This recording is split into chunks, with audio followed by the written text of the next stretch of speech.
حافظ ابن کثیر اور حافظ ابن عساکر عبداللہ بن حذافہ رضی اللہ تعالیٰ عنہ کا واقعہ بیان کرتے ہیں۔ آپ کو رومی کافروں نے قید کر لیا اور اپنے بادشاہ کے پاس پہنچا دیا۔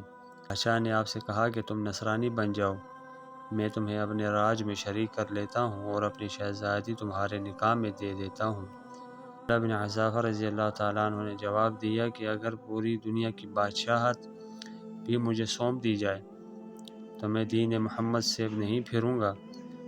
بادشاہ نے کہا پھر تجھے قتل کروں گا۔ حضرت عبداللہ بن حذافہ رضی اللہ تعالیٰ عنہ نے جواب دیا کہ ہاں، یہ تجھے اختیار ہے۔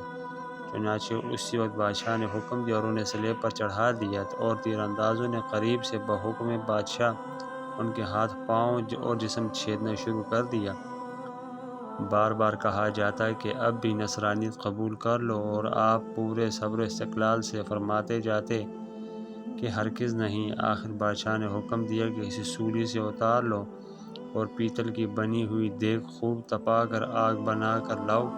چنانچہ وہ پیش ہوئی۔ بادشاہ نے ایک اور مسلمان قیدی کی بابت حکم کہ اسے اس میں ڈال دو۔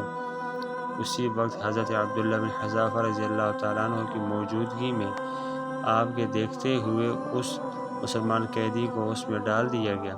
وہ مسکین صحابی اسی وقت مر گئے، گوشت پوست جل گیا اور ہڈیاں چمکنے لگیں۔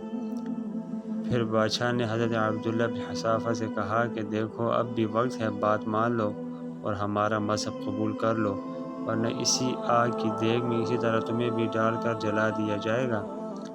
آپ نے پھر بھی ایمان جوش سے کام لیا، فرمایا کہ ناممکن ہے کہ میں اللہ کے دین کو چھوڑ دوں۔ اسی وقت بادشاہ نے حکم دیا کہ انہیں چرخی پر چڑھا کر اس میں ڈال دیا جائے۔ جب یہ اس آگ کی دیگ میں ڈالے جانے کے لیے چرخی پر اٹھائے گئے تو بادشاہ نے دیکھا کہ ان کی آنکھوں میں آنسو آ گئے۔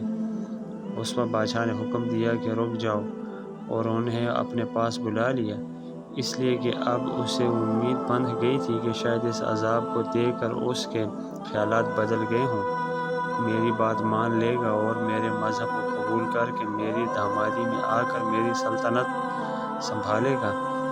لیکن بادشاہ کی یہ تمنا بے سود نکلی۔ حضرت عبداللہ رضی اللہ تعالیٰ عنہ نے فرمایا کہ میں صرف اس وجہ سے رویا کہ آج ایک ہی جان ہے جسے اللہ کی راہ میں اس عذاب کے ساتھ قربان کر رہا ہوں۔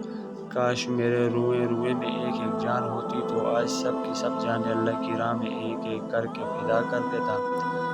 بعض روایات میں ہے کہ آپ کو قید خانے میں رکھا اور کھانا پینا بند کر دیا۔ کئی دن کے بعد شراب اور خنزیر کا گوشت بھیجا، لیکن آپ نے اس بھوک پر بھی اس کی طرف توجہ نہ فرمائی۔ بادشاہ نے آپ کو بلایا اور نہ کھانے کا سبب دریافت کیا۔ آپ نے جواب دیا کہ اس حالت میں میرے لیے جائز تو ہو گیا ہے، لیکن میں تجھ جیسے دشمن کو اپنے بارے میں خوش ہونے کا موقع نہیں دینا چاہتا۔ بادشاہ نے کہا کہ اچھا، تم میرے سر کا بوسہ لے لو تو میں تمہیں اور تمہارے ساتھ تمام قیدیوں کو رہا کر دیتا ہوں۔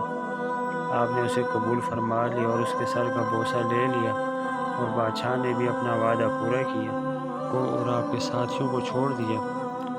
جب حضرت عبداللہ یہاں سے آزاد ہو کر حضرت عمر فاروق رضی اللہ تعالیٰ عنہ کے پاس پہنچے تو آپ نے انہیں بڑے ادب کے ساتھ منبر رسول پر بٹھایا اور فرمایا عبداللہ اپنا واقعہ ہم کو سناؤ۔ چنانچہ آپ نے شروع کیا تو خلیفۃ المسلمین کی آنکھوں سے آنسو بہنے لگے۔ آپ نے فرمایا کہ ہر مسلمان پر حق ہے کہ عبداللہ بن حذافہ رضی اللہ تعالیٰ عنہ کی پیشانی چومے، اور میں ابتدا کرتا ہوں۔ یہ فرما کر پہلے آپ نے ان کے سر کا بوسہ لیا اور پھر جمیع مسلمانوں نے۔ مزید ویڈیوز کے لیے ہمارے چینل کو لائک اور سبسکرائب کریں۔